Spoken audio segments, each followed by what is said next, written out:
ഒരു തമാശക്കാരൻ ഒരിക്കൽ സൂപ്പർ മാർക്കറ്റിൽ പോയി. അദ്ദേഹം അവിടെ പാൽപ്പൊടി ഇരിക്കുന്നത് കണ്ടു. അതിൽ എഴുതിയിട്ടുണ്ട്, ചൂടുവെള്ളം ഒഴിച്ചാൽ ഇത് പാലായി മാറും. കുറച്ച് നീങ്ങിയപ്പോൾ അദ്ദേഹം ഓറഞ്ചിൻ്റെ പൊടി ഇരിക്കുന്നത് കണ്ടു. അതിൽ എഴുതിയിട്ടുണ്ട്, പച്ചവെള്ളം ഒഴിച്ചാൽ ഇത് ഓറഞ്ച് ജ്യൂസായി മാറും. അപ്പോൾ അദ്ദേഹത്തിന് മനസ്സിലൂടെ ഒരു ചിന്ത കടന്നുപോയി. വെള്ളമൊഴിച്ചാൽ സ്നേഹമായി മാറുന്ന വല്ല പൊടിയുമുണ്ടോ? എന്ത് ആശ്വാസകരമായിരിക്കുമല്ലേ അങ്ങനെ ഒരു പൊടിയുണ്ടെങ്കിൽ. ബുദ്ധിമുട്ടുകൾ നിറഞ്ഞ ബന്ധങ്ങളിൽ ആ പൊടി വിതറി കുറച്ച് വെള്ളമൊഴിച്ചാൽ എല്ലാം സ്നേഹമായി മാറുന്നു. ഇന്ന് ക്രിസ്തീയ വിശ്വാസം ഇങ്ങനെ ഒരു ഇൻസ്റ്റന്റ് പൊടി പോലെ ആകണമെന്നാണ് ആളുകൾ വിചാരിക്കുന്നത്.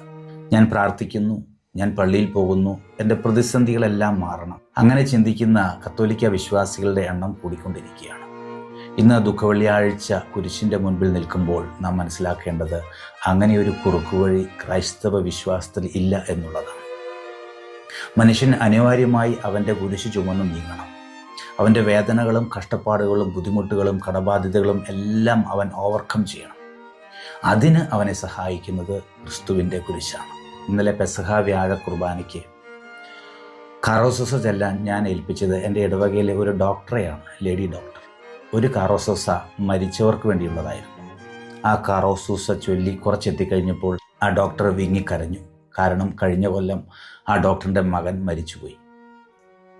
മനുഷ്യൻ്റെ ഉള്ളിൻ്റെ ഉള്ളിൽ എന്നും നൊമ്പരങ്ങളുണ്ട്, വേദനകളുണ്ട്, കുരിശുകളുണ്ട്.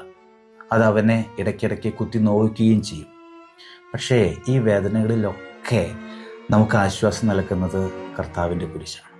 കുരിശിൽ നിന്നൊഴുകുന്ന അവിടത്തേക്ക് നമ്മോടുള്ള സ്നേഹമാണ്. ഈ ദുഃഖവെള്ളിയാഴ്ച കുരിശിൻ്റെ മുന്നിൽ നിൽക്കുമ്പോൾ വിശ്വാസത്തിൽ കുറുക്കുവഴികളില്ല എന്ന് മനസ്സിലാക്കുക. മാത്രമല്ല, നമ്മുടെ സഹനങ്ങളിൽ നാം ഒരിക്കലും ഒറ്റയ്ക്കല്ല. കുരിശേന്തി ഗാഗുൽത്തായിൽ ബലിയായി അർപ്പിച്ചവൻ നമ്മുടെ സഹനങ്ങളിൽ എന്നും കൂടെയുണ്ട് എന്ന് മറക്കാതിരിക്കാം.